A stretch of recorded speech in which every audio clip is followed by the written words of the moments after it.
Hey folks, this is Kalani. It's been a busy week in World of Warcraft. Quite a lot of classes will see some big buffs next week, with certain abilities seeing buffs of up to 120%, so they'll be kicking out a good chunk more damage for sure. There have been some updates to the new belt coming in patch 11.17, which makes it even more powerful. We have more information about what kind of add-ons the dev team want to restrict or disable, and that might be happening a bit sooner than we anticipated. And we're also going to go over all of the masks that you can only get in Stormwind, so you should grab those before the map rotates with the weekly reset. There's a lot to talk about, so let's break it all down in this week's WoW News video. Now before we jump in, be sure to hit up that like button and subscribe so you never miss another video.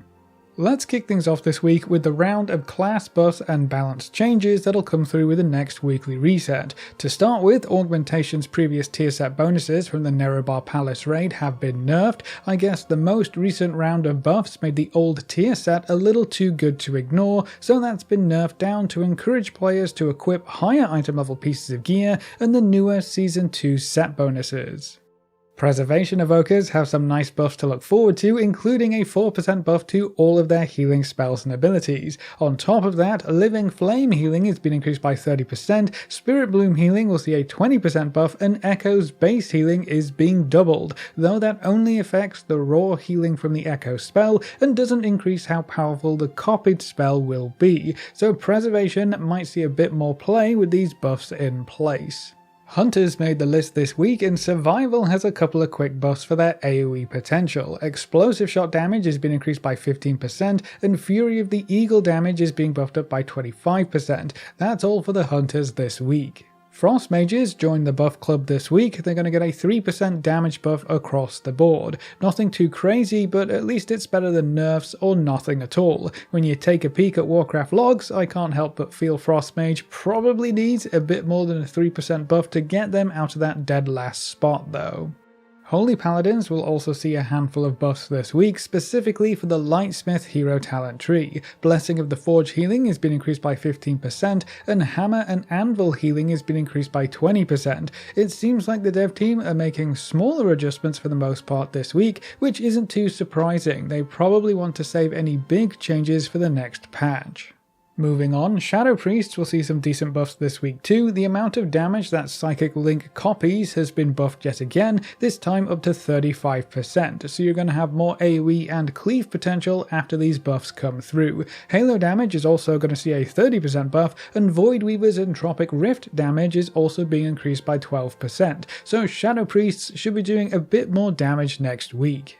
Next up we have the Rogues, and it's super quick and easy. It's just a 5% buff to all of Sub-Rogue's damage and abilities. Sub hasn't been doing all too well recently, so hopefully this buff brings them a bit more in line with other classes and specs. The Shamans are up next, and Restoration will see a lot of buffs for their Farseer hero talent tree. Elemental Reverb now increases Riptide healing by 20%, up from 10%. Maelstrom Supremacy now increases the healing of various abilities by 25%, up from 15%. Offering from Beyond now reduces the cooldown of Riptide by 3 seconds, up from 2. Primordial Capacity increases your max mana by 10%, up from 5%. And then Hydro Bubble Absorption was increased by 25%, and it's going to last 5 seconds longer. Now the Warlocks haven't been left out. Destruction is going to see quite a few buffs to their Diabolist hero talent tree heading into next week. Ruination damage has been increased by 35%, Wicked Cleave, Chaos Salvo and Fellseeker damage are all been increased by 15%, and then Gloom of Nathreza was buffed up to 7% as well. And then we round things out with the Warriors, as we usually do. They're going to see quite a few big buffs this week. For Arms, Whirlwind damage will see a 100% increase, and then for Fury, Whirlwind is getting buffed up by 120%, Thunderclap damage has been increased by 25%, Odin's Fury damage is up 30%, and then Thunderblast damage will see a 25% damage buff as well. So both DPS Warriors should do some more AoE damage next week, with Fury getting a little bit more love. That's all for this week's round of class buffs and balance tuning changes. Now all of these updates are scheduled to go live with the next weekly reset, which will be on May 27th, so we don't have to wait very long for these buffs to come through. Now, another interesting change this week came through on the patch 11.17 PTR. The new belt slot item, the Durable Information Storage Container, or DISC for short, has been updated to now also provide stamina, and it will also have a gem socket right from the get-go, so you don't have to worry about losing a bunch of health when this item becomes available in the next patch, or having to get another socket item from your Great Vault to replace the gem slot you might be losing.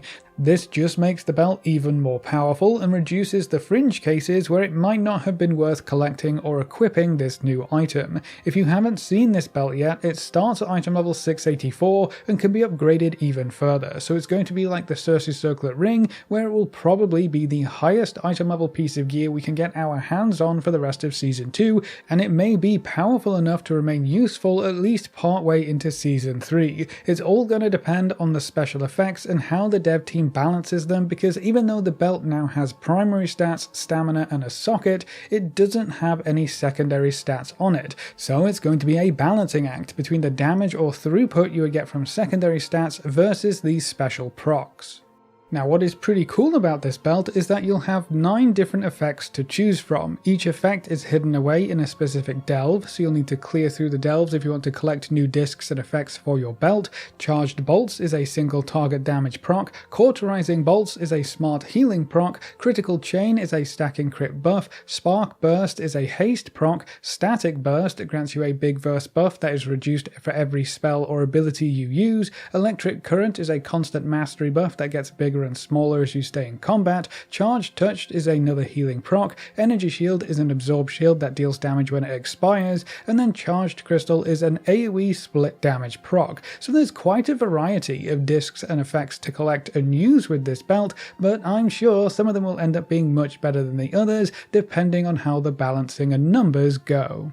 Now, the numbers in these previews obviously aren't accurate, so take those with a massive grain of salt. They're just not relevant at all, really, but you can get a general idea of the kinds of effects we'll be able to pick up and choose between, so that's going to be really cool. This week also continues the Cartel Chip acquisition quests. You can pick up the weekly in the exact same location, and it requires the same stuff to complete. Kill 4 bosses in the Liberation of Undermine raid on any difficulty, or clear 4 mythic dungeons. That will earn you 1 more chip to put towards your next vendor item. At this point, it is going to take 3 weeks of quests to get another item, and we'll be able to collect up to 9 chips total per character. So if you thought we'd be getting 3 chips this week and therefore a new item every week, I'm afraid you're going to be quite disappointed. The next 6 Cartel Chips are spread over the next 6 weeks, so you'll have to keep up with these quests and complete them every week if you want to buy your 3 vendor items as quickly as possible. Now, in other news, there were some interesting developer interviews this week, and one interview with Ian delved into the problem of add-ons and how much they can do. From this interview, we've learned quite a lot about the dev team's tentative plans for how to restrict add-ons in the future, and when we could see some combat add-ons completely disabled.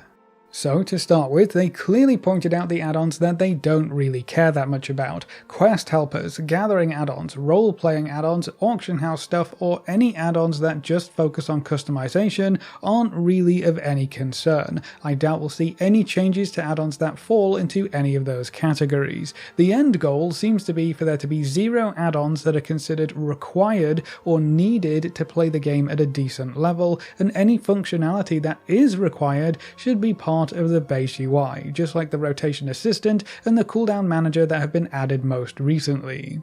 The functionality or add-ons that might be disabled include anything tracking incoming heals, tracking group abilities or other player cooldowns, so you won't be able to keep track of when your party is using their defensives or utility spells, and this is also going to apply to PvP. You might still be able to see which classes you are facing in any given arena match, but you won't be able to track what cooldowns anyone has used. You won't be able to track specialized buffs or debuffs, and changing your nameplates based on conditional logic like buffs or debuffs will probably be disabled as well.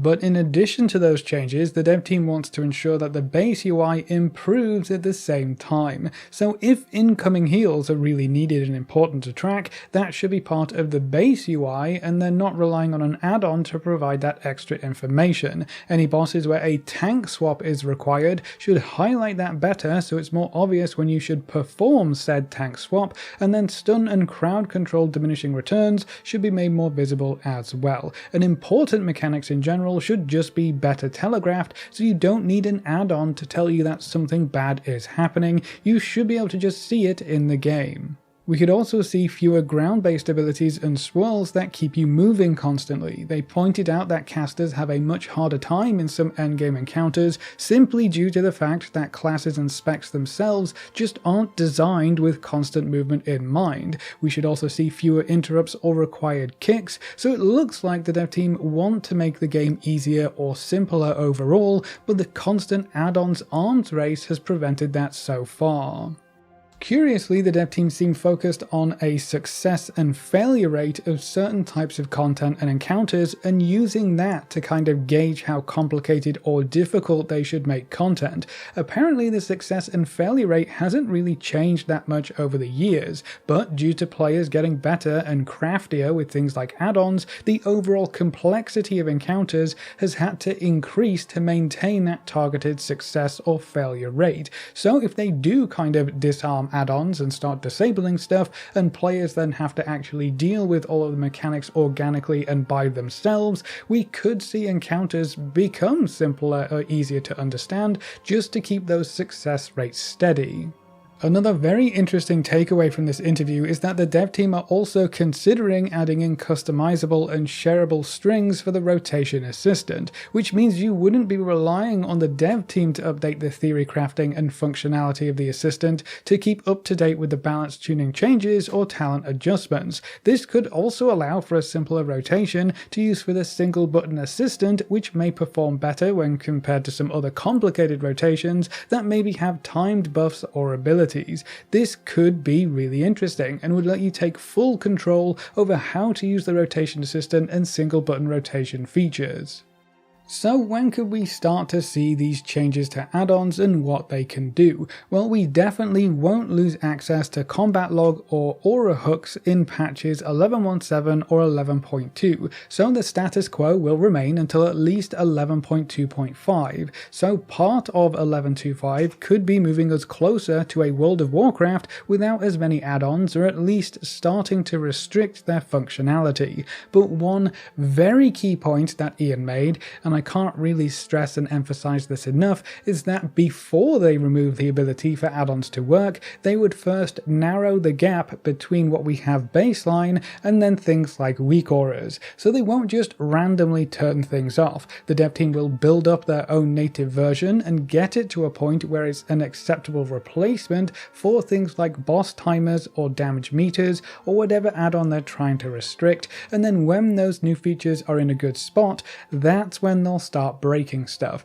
if they need to or still decide to. So don't worry about things just randomly disappearing. We should get plenty of heads up for things being disabled, and then we should also have workable replacements available from the base user interface anyway.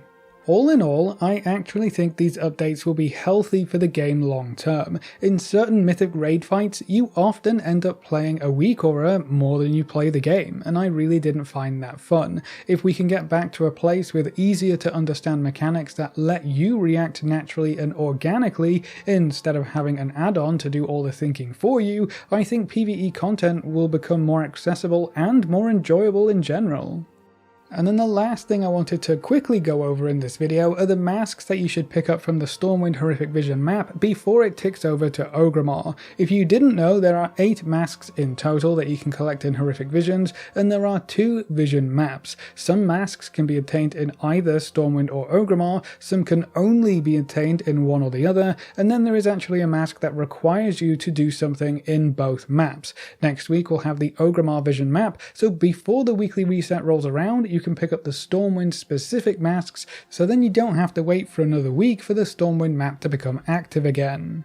The Mask of the Pained can be obtained by clearing the Old Town objective while having at least one mask active, and the Mask of Dark Imagination is obtained from clearing the Mage Quarter with at least one mask active. The Mask of Vengeance is super easy to get. With at least one mask active, you just need to head towards this location on your map, kill all of the cultists that are there, and then loot the mask that they were standing around.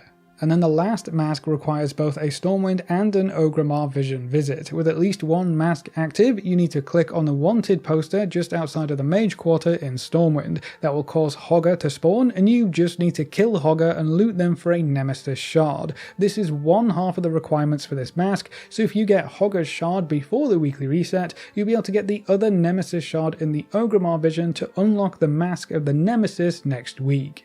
Now note that the very first mask you can obtain out of all of them is from clearing all objectives and killing the main boss in a single run, so you'll have to do that before you can start farming for the other individual masks, and any other mask that I didn't mention so far can be picked up in either vision map, so there isn't really a time limit on those. I would focus on the ones I just covered, just to make sure you're not waiting another week for the map to rotate again.